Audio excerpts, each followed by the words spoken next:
Quem é o Mahdi que surgiu? Hashem se declara o Mahdi do mundo islâmico. Se apresenta como sucessor de Maomé e Almede. Ele diz ser sucessor de Simão Pedro e Jesus também, o verdadeiro e legítimo Papa. Será que surgiu o novo Mahdi? É isso que nós vamos ver no vídeo de hoje. Olá, queridos amigos, sejam muito bem-vindos ao nosso canal Rasgando o Véu. Para quem não me conhece ainda, eu sou a Cláudia Barros e vamos falar sobre o Mahdi, porque é uma figura importantíssima, já falamos aqui no Islã. E com essa chegada de Hashem dizendo que ele é o Mahdi, nós vamos ver se realmente ele é o Mahdi ou não é o Mahdi. E o vídeo de hoje vai nos dar suporte para entendermos se ele é ou não, já que alguns irmãos perguntaram, e esse novo Mahdi? Vamos então falar sobre ele. E se vocês nunca viram aqui meus vídeos falando sobre o Mahdi, volte aí e dê uma olhadinha. Na verdade, quando a gente estuda sobre o Mahdi, lê sobre o Mahdi, que é uma figura de destaque no mundo islâmico, nós vamos ver que o Mahdi é um Messias esperado pelo islamismo. Mas quando nós colocamos as escrituras, nós vamos perceber que o Mahdi é uma cópia do Messias de Israel. Bem claro isso fica quando a gente estuda esse assunto. O Mahdi é esperado em todos os ramos da escatologia islâmica, tanto por xiitas como por sunitas. E o que o Mahdi, um dos pontos importantíssimos que o Mahdi traz? O califado. Quando nós falamos em califado, nós paramos aí. Porque se esse homem diz que ele é o Mahdi, ele teria que trazer algo chamado califado. Por que o califado? Porque o califado foi a primeira forma de governo depois que Maomé morreu. Então, os sucessores são chamados califas. Nós já tivemos no Império Otomano o califado. Então, o califado é a tônica do islamismo. É preciso trazer o califado. Só que, trazendo o califado, nós vamos trazer implicações ao mundo inteiro. Porque o califado é esperado pelo mundo muçulmano, que é o Mahdi implantando essa forma de governo, que seria ali do Oriente Médio, do povo islâmico, para todas as nações. Essa é a visão do islamismo, essa é a ambição, que o islamismo seja expandido para todas as nações. Aí nós vamos ter um choque, porque surgindo o califado é como se fosse uma teocracia islâmica, Porque ali está na pessoa do califado toda a autoridade, porque ele representa Maomé, tanto na parte espiritual como na parte política. Então, engloba esse todo. Esse califado tem autoridade divina, vamos dizer assim. Porque o califa, ele é um líder que governa toda a comunidade abaixo da lei islâmica, que é esse modelo de estrutura depois da morte de Maomé, que dá autoridade absoluta.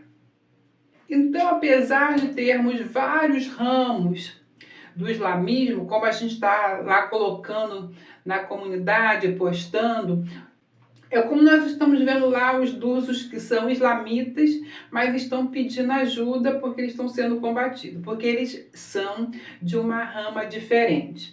E quando nós temos o Islã xiita, eles são mais radicais. Então, o califado, ele quer trazer uma unificação de todas as ramas do islamismo em um só.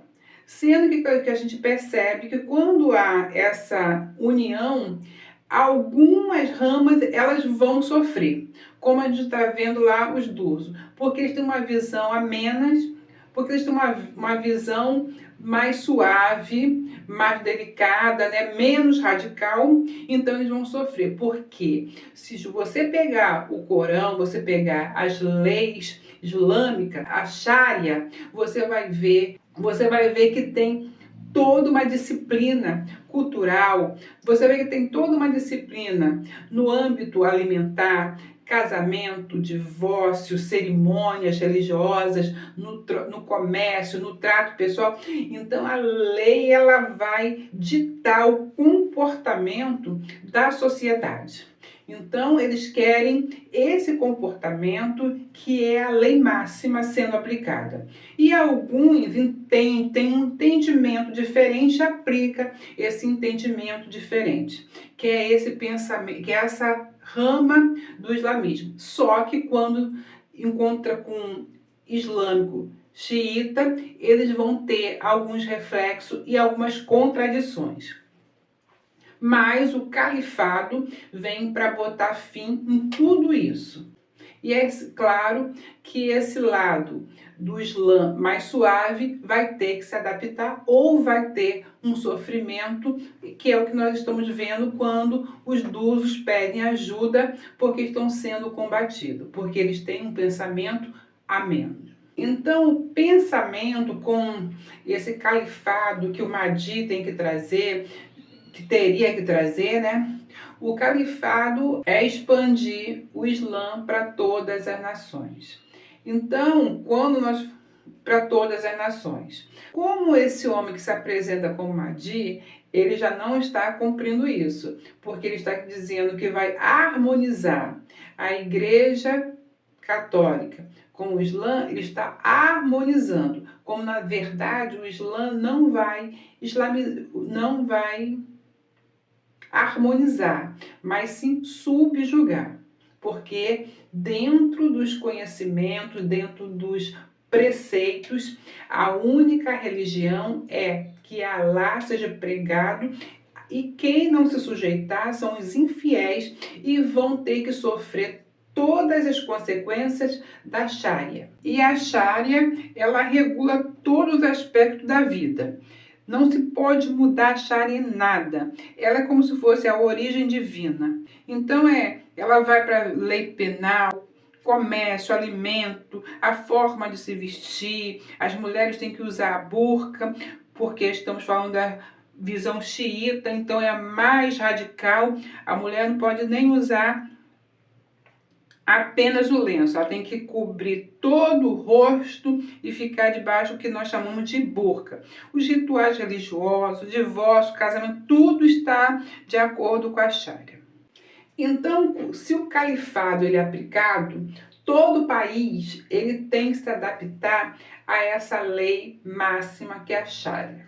E quem não se adaptar receberão então as consequências, que pode ser prisões, pode perder a vida, tem também aquela nenhum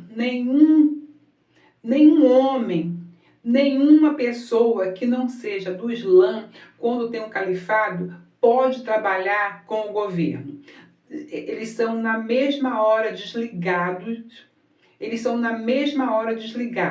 porque no califado nenhum não muçulmano pode trabalhar no governo. Então, isso não existe. E há também aquelas penas, porque o cristianismo não pode ser pregado nesses lugares porque é blasfêmia, é crime. E aqueles que tentarem podem ser presos. E o Mahdi, quando ele se apresentar, ele vem trazer paz segundo o mundo islâmico. Só que essa paz não é a paz que nós falamos aqui no Ocidente. A paz que eles falam é a paz que, se você cumpre todos os mandamentos, todos os regulamentos que está na lei islâmica, está tudo em paz. Você descumprindo aquelas normas, então você sofrerá as sanções penais, sanções físicas, não importa, as sanções que estão determinadas dentro dos conceitos da Sharia. Então, quando nós falamos do Mahdi, é uma pessoa de grande relevância no mundo islâmico, de grande respeito por toda a comunidade. Ele vai conquistar toda a comunidade com seu respeito, com a sua fala, com seu comportamento. Aqui, esse Mahdi, ele diz que no mesmo tempo que ele é sucessor de Maomé, ele diz que é sucessor de Jesus. Não pode acontecer isso no islamismo. Por quê? Porque no islamismo nós teremos duas pessoas.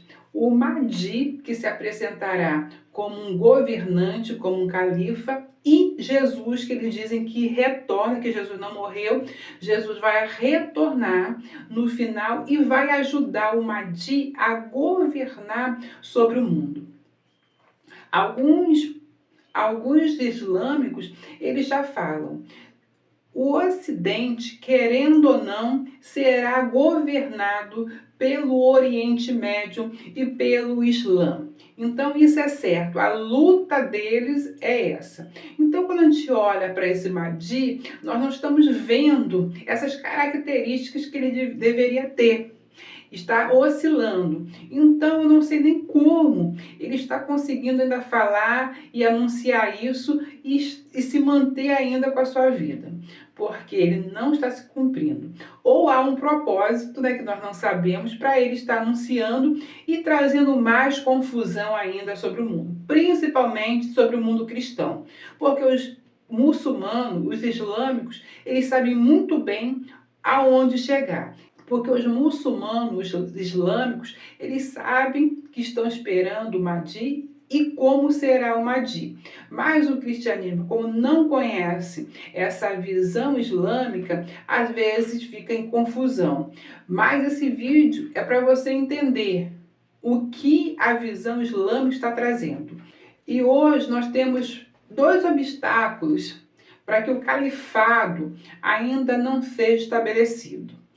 Um é os Estados Unidos, porque os Estados Unidos ele vem combatendo toda essa visão de autoridade, de ditadura, ele vem combatendo, ele vem lutando, ainda por ser um país na visão ainda de alguns cristãos, porque ainda tem cristãos ali, não são judeus, são cristãos que acreditam que tem essa visão judaico-cristã, então eles estão resistindo ainda. Então é encontrado nos Estados Unidos uma potência de resistência.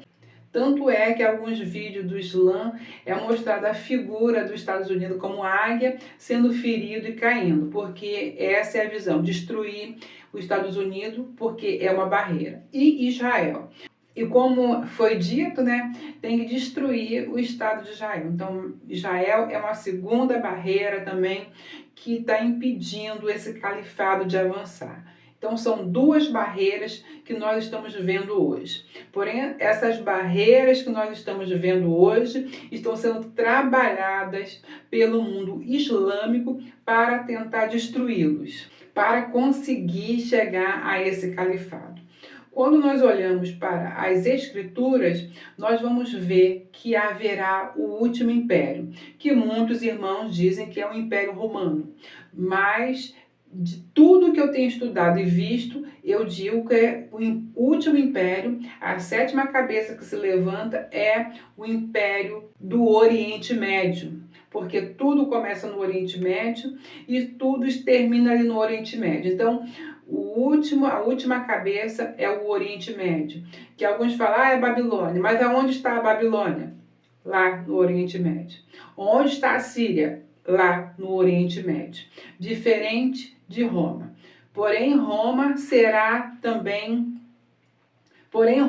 alcançada por esse califado nos últimos dias. Hoje nós estamos vendo a Europa como ela está, né? Essa luta, porque já a Europa nós estamos vendo uma grande islamização dos povos europeus e crescente e vai continuar. Então a Europa ela está sendo conquistada pouco a pouco porque é um trabalho a médio e longo prazo. Esses governos autoritários, eles ficam 50, 30, 70 anos em um governo planejando. Então, eles podem planejar a médio e longo prazo. Diferente do Ocidente, que tem 4 anos, quiçá 8 anos, para desenvolver um plano. Então, eles precisam trabalhar a pequenos prazos. Então, já é uma grande desvantagem. E é isso que nós estamos vendo. O mundo que se levanta está diante dos nossos olhos. O último império está se aproximando. E quem ainda não acredita, volta aí, vai juntando os vídeos que você vai perceber que o último império está ali, que governará as nações por um pequeno espaço de tempo.